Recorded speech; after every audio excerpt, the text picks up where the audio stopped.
আমি ভাবলাম যে হয়তো কিছু টাকা টুকা দিলে হয়তো দিতে পারে স্যার, কারণ বাড়িতে যা এমপিও ভুক্তির সুপারিশ আদায়ের লক্ষ্যে ৮ লাখ টাকা ঘুষ দিতে এসে রংপুরে আটক হয়েছেন কুড়িগ্রামের কাজাইকাটা হাই স্কুলের সাবেক শিক্ষক মাইদুল ইসলাম।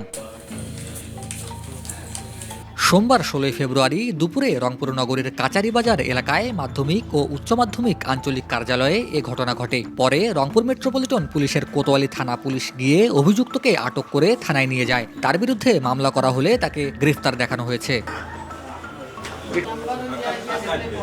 কার্যালয় সূত্র জানায়, সোমবার দুপুরে একটি কার্টুনে করে নগদ ৮ লাখ টাকা নিয়ে তিনি রংপুরে আসেন। মাধ্যমিক ও উচ্চ মাধ্যমিক অঞ্চলের উপপরিচালক মোসাম্মদ রোকসানা বেগমের কার্যালয়ে প্রবেশ করে তিনি সুপারিশের বিনিময়ে ওই টাকা দেওয়ার প্রস্তাব দেন। বিষয়টি তাৎক্ষণিকভাবে আইনশৃঙ্খলা বাহিনীকে জানানো হলে পুলিশ এসে তাকে আটক করেন।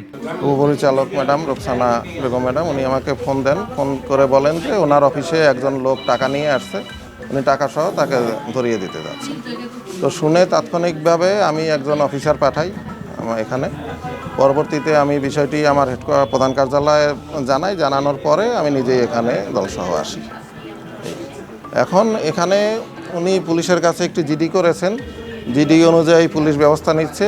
যেহেতু এটা দুদকের তফসিলভুক্ত অপরাধ, পুলিশ এটিকে আমাদের কাছে পাঠিয়ে দেবে। পাঠিয়ে দিলে আমরা আইনানুগভাবে যেভাবে তদন্ত করা সেভাবে আমরা তদন্ত করব।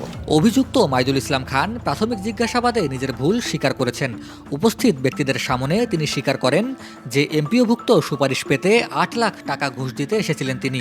তবে কেন তিনি এমন সিদ্ধান্ত নিয়েছেন সে বিষয়ে বিস্তারিত জানা যায়নি। একদিন আসছিলাম, সেদিন না করছিল। আমি ভাবলাম যে হয়তো কিছু টাকা টুকা দিলে হয়তো দিতে পারে স্যার, কারণ বাড়িতে যা আমার নিজ হালের ১ বিঘা জমি ৭ লাখ টাকা বন্ধক থেকে নিয়ে আসে, যে তার জীবনটা অন্তত পক্ষে বাঁচুক, আমার ইজ্জতটা বাঁচুক।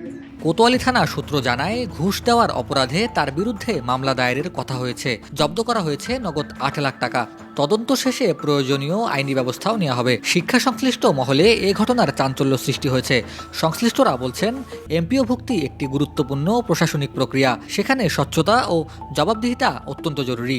কোনো ধরনের দুর্নীতি বা অনৈতিক লেনদেন পুরো ব্যবস্থাকে প্রশ্নবিদ্ধ করবে।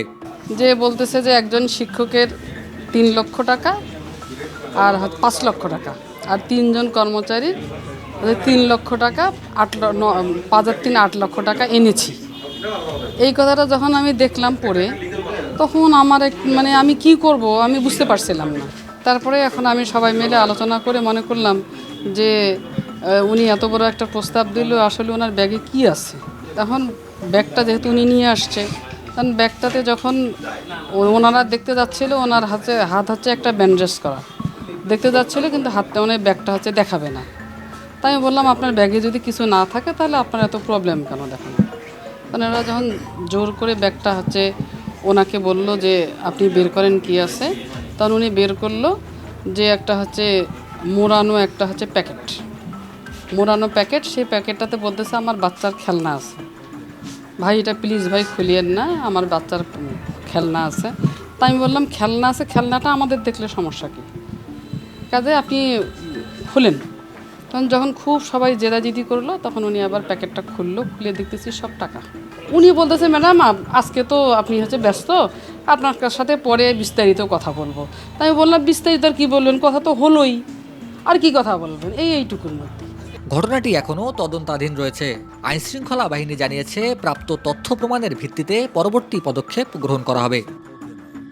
সাদমান শৈশবের ক্যামেরায় মেহেদী হাসান, দেশ নিউজ বিডি 24।